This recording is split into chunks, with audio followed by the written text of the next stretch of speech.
Bismillahirrahmanirrahim. Assalamualaikum warahmatullahi wabarakatuh. Alhamdulillahirabbil alamin. Wassalatu wassalamu ala asrofil anbiya'i wal mursalin wa ala alihi rasulillah ajmain. Hadirin yang berbahagia, jumpa lagi kita di sini dalam program Tips Sehat Ramadan bersama Pondok Pesantren Sumatera Tawalib Parabet Bukit Tinggi bersama saya Dr. Dudi Amri. Pada kesempatan yang berbahagia ini, kita akan mencoba untuk membahas tentang puasa dan sakit ma. Hadirin yang berbahagia, kejadian sakit ma itu sangat sering dijumpai di layanan-layanan kesehatan. Nah, di sini kita akan mencoba untuk melihat apakah ada hubungannya antara puasa dan sakit ma. Sakit ma itu dalam bahasa medis dikenal dengan dispepsia. Baik Bapak Ibu semua, kita akan coba untuk mengupas apa itu dispepsia. Jadi dispepsia itu merupakan sindrom itu merupakan kumpulan gejala atau keluhan yang bisa berupa dari nyeri atau rasa tidak nyaman di ulu hati, kemudian ada kembung, rasa mual, kemudian rasa muntah, kemudian juga ada sendawa, rasa cepat kenyang, dan perut terasa penuh. Jadi kumpulan gejala-gejala yang ada di saluran cerna. Selanjutnya, dispepsia ini digolongkan menjadi dua kelompok ya. Pertama itu dispepsia organik. Kemudian yang kedua adalah dispepsia fungsional. Bedanya apa? Jadi kalau dispepsia organik itu adalah dispepsia yang disebabkan oleh adanya kelainan-kelainan dari organ pencernaan. Bisa berupa itu ada luka di lambung, ada permasalahan di pankreas, ataupun ada kanker. Sedangkan dispepsia fungsional atau non-organik berarti itu melibatkan dari adanya gangguan dari fungsi dari organ di saluran pencernaan. Nah, jadi itu yang dimaksud dengan dispepsia. Adanya gejala-gejala yang ada di saluran cerna. Kumpulan gejala-gejala tadi seperti rasa mual, nyeri di ulu hati, dan lain sebagainya. Bapak Ibu hadirin yang berbahagia, kalau selanjutnya untuk bisa kita menentukan apakah dispepsia ini adalah dispepsia organik ataupun dispepsia non-organik atau fungsional, maka itu bisa kita tegakkan diagnosisnya itu dengan pertama, kalau yang organik tersebut memang harus dilakukan pemeriksaan dalam ya, pemeriksaan endoskopis namanya. Jadi memang akan dimasukkan sebuah alat yang masuk ke dalam saluran cerna kita sehingga bisa ketahuan ini ada masalah organik atau tidak pada saluran cerna tersebut. Sedangkan dispepsia fungsional tentunya kita bisa melihat dari gangguan-gangguan ataupun gejala-gejala yang timbulkan yang dialami oleh pasien tersebut. Nah, kemudian kita coba kembali melihat berpuasa ya. Jadi banyak yang bertanya-tanya apakah orang sakit ma ini aman untuk berpuasa atau tidak. Nah, ini cukup menarik ya untuk kita diskusikan bersama-sama. Kalau kita ketahui bahwa berpuasa itu merupakan, kalau kita sebagai umat Islam, puasa di bulan Ramadan merupakan sebuah kewajiban yang harus kita tunaikan. Dan sama-sama kita merindukannya untuk bisa kita tunaikan secara baik dan tuntas selama 30 hari di bulan Ramadan ini. Tentunya sangat rugi apabila kesempatan yang datang 1 tahun sekali ini tidak kita gunakan dengan sebaik-baiknya. Tentunya kita ingin puasa yang kita jalani bisa kita laksanakan dengan baik dan hal-hal yang bisa mengganggu akan puasa kita bisa kita hindari. terkait dengan puasa, kita melihat bahwa di situ adalah kita harus menahan diri kita untuk tidak makan dan minum lebih kurang 14 jam dalam sehari ya, mulai dari sahur sampai nanti berbuka di sore hari. Jadi memang tidak makan dan minum. Jadi kita tidak makan dan minum. Untuk pasien-pasien MAH ya, pasien sakit MAH atau pasien dispepsia ini, salah satu anjuran yang sangat ditekankan oleh seorang dokter adalah bahwa pasien tersebut harus mampu menjaga pola makanan dengan baik, makan secara teratur. Karena memang kejadian sakit MAH ini, faktor terbesar yang menyebabkan timbulnya sakit MAH ini adalah karena pola makan yang tidak teratur ya. Hal ini banyak kita jumpai pada anak-anak sekolah, itu sangat sering kejadian sakit MAH ini, dan juga para pekerja yang super sibuk sehingga lebih prioritas pekerjaannya daripada makannya. Jadi kita melihat adanya di situ gangguan dalam pola makan. Kalau kita lihat kebiasaan dari anak-anak sekolah itu, jika mereka bangunnya terlambat, maka mereka akan berusaha untuk sampai ke sekolah tepat waktu, karena memang diajarkan untuk disiplin dan datang ke sekolah tepat waktu.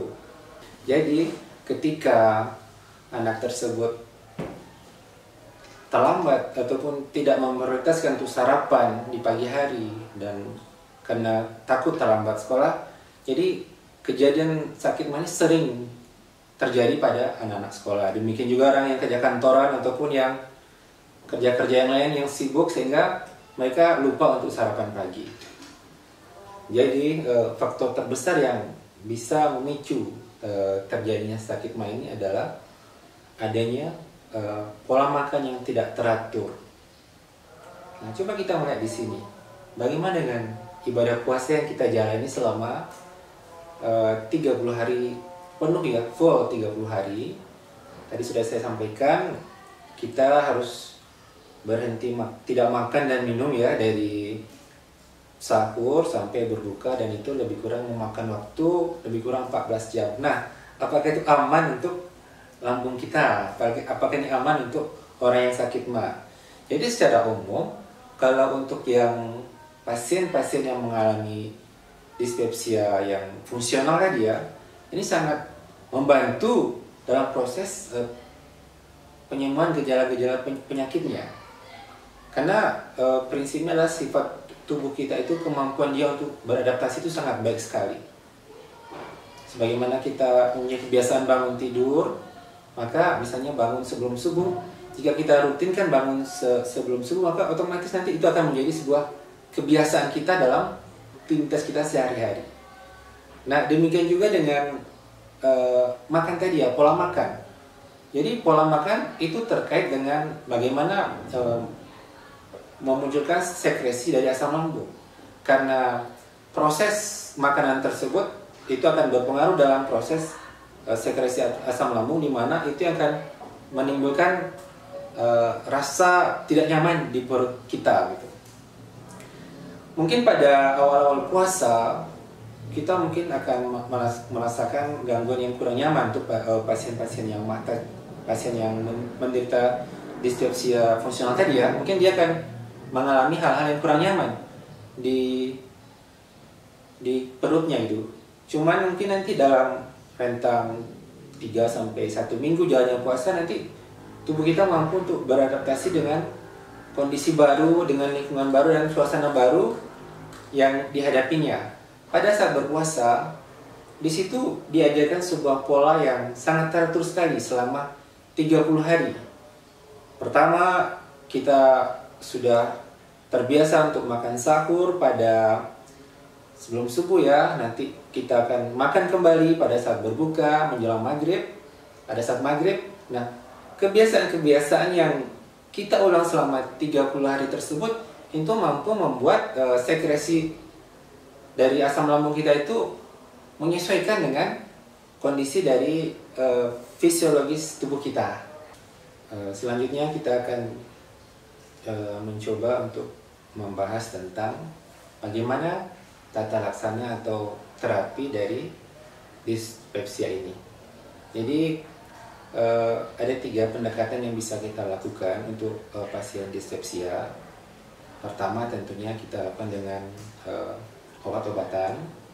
Kemudian yang kedua dengan mengatur pola makan. Kemudian yang ketiga itu bagaimana kita mampu mengolah stres kita. Tentunya kalau obat-obatan nanti akan diresepkan oleh dokter ya, mungkin itu ada obat-obat yang bisa untuk menetralkan asam lambung, ada juga nanti yang bersifat untuk menghambat dari sekresi asam lambung. Kemudian untuk pola makan, tentunya pada pasien-pasien dispepsia ini sangat dianjurkan bagaimana mereka mengatur pola makannya secara teratur setiap harinya. Jika dia terbiasa untuk makan 3 kali sehari, maka itu harus ditentukan jam-jamnya, harus seperti itu diulang untuk hari-hari berikutnya. Contohnya seperti ini ya. Misalnya kita mengkonsumsi makan 3 kali sehari. Makan pagi kita jam 7 hari ini ya. Kemudian makan siang jam 1. Atau nanti makan malam kita jam 7. Maka untuk hari berikutnya kita makan pagi jam 7 lagi, makan siang jam 1, dan makan malam jam 7. Itu kita ulangi sedemikian seperti itu pada jam-jam yang sudah kita tentukan. Maka itulah yang dimaksud dengan pola makan yang teratur. Yang menjadi titik pentingnya adalah makan di jam-jam yang sama pada jam-jam yang sudah ditentukan. Nah, kemudian yang kedua adalah bagaimana kita mengolah stres ya. Jadi stres ini juga bisa memicu meningkatnya dari sekresi asam lambung. Tentunya kita berharap kita mampu dalam mengolah stres. Terkait dengan puasa tadi, itu salah satu pola makan yang bisa kita atur ya. Jadi dalam berpuasa, pola makan kita sudah teratur sekali. Bagaimana tidak teratur? Kita makan dalam sehari cuma 2 kali ya, pada saat sahur dan berbuka, dan itu kita rutinkan selama 30 hari. Teman saya berbahagia. Selanjutnya di sini kita akan coba memberikan tips-tips yang penting untuk penderita yang menderita sakit mah. Ada beberapa tips yang bisa kita berikan. Itu yang pertama adalah sebaiknya menghindari telat makan sahur. Jadi usahakan bangun tepat waktu selama sahur agar kita makan tidak terburu-buru ya. Nah, dan juga makan sahur sebaiknya jangan terlalu awal. Ada baiknya mendekati waktu imsak. Itu yang pertama. Kemudian tips yang kedua yang bisa kita berikan, pilih makanan yang lambat untuk dicerna oleh lambung kita. Nah, ini contoh ada beberapa makanan yang lambat saat dicerna, itu bisa berupa kurma ya, kemudian kacang almond, dan juga pisang. Kemudian selanjutnya adalah yang ketiga, itu jangan tunda waktu buka puasa. Ketika kita sudah berbuka puasa, maka segera kita untuk berbuka. Saya rasa ini pasti tidak mungkin untuk dilupakan ya, karena sudah waktunya berbuka, pasti kita akan segera untuk berbuka. Kemudian yang keempat adalah tentunya makanlah makanan yang bergizi, karena makanan yang bergizi ini akan sangat baik untuk tubuh kita. Kemudian selanjutnya adalah hindari makanan pemicu. Jadi di sini adalah makanan-makanan yang bisa memicu untuk keluarnya sekresi asam lambung secara berlebih-lebihan. Nah, itu seperti goreng-gorengan ya, kemudian cabai yang pedas-pedas, yang asam-asam, ini akan sangat mudah dalam proses peningkatan dari sekresi asam lambung. Kemudian selanjutnya adalah perbanyak asupan cairan. Ya, minimal pada saat kita berpuasa, pada saat sahur minimal kita 8-12 gelas kita mengkonsumsi air minum. Kemudian selanjutnya, hindari langsung tidur setelah makan. Nah, ini kebiasaan yang sangat sering terjadi ya, ketika habis makan langsung tidur. Ataupun kalau memang terpaksa juga untuk tidur, maka usahakan tidurnya tidak berbaring. Kalau bisa tidur sambil bersandar ya, karena kalau sudah rasakan kantuk yang sangat dalam, pasti sangat susah untuk menahan rasa kantuk tersebut dan akhirnya terbawa tidur. Jadi kalau memang terpaksa harus tidur juga, pada saat setelah sahur usahakan tidurnya tidak tidur berbaring, tapi tidur dengan bersandar ya. Nah, selanjutnya tentunya bagaimana kita mengolah stres, karena memang stres tersebut itu sangat cepat dalam mensekresikan dari asam lambung tersebut. Tentunya kita menjaga stres kita sehingga emosi kita bisa kita kendalikan, dan tentunya kita akan bisa mengontrol dari sekresi asam lambung kita. Saya rasa demikian ya yang bisa saya sampaikan. Semoga puasa yang kita jalani bisa berjalan dengan baik, dan sebagaimana tujuan dari berpuasa tersebut, bagaimana puasa bisa membuat kita menjadi orang-orang yang bertakwa bisa kita capai. Nah, tentunya dengan kita mengetahui hal-hal yang akan mengganggu dari kelancaran ibadah puasa kita, semoga tentunya harapan kita adalah puasa kita di tahun ini bisa berjalan dengan lancar dan aman. Demikian, Assalamualaikum warahmatullahi wabarakatuh.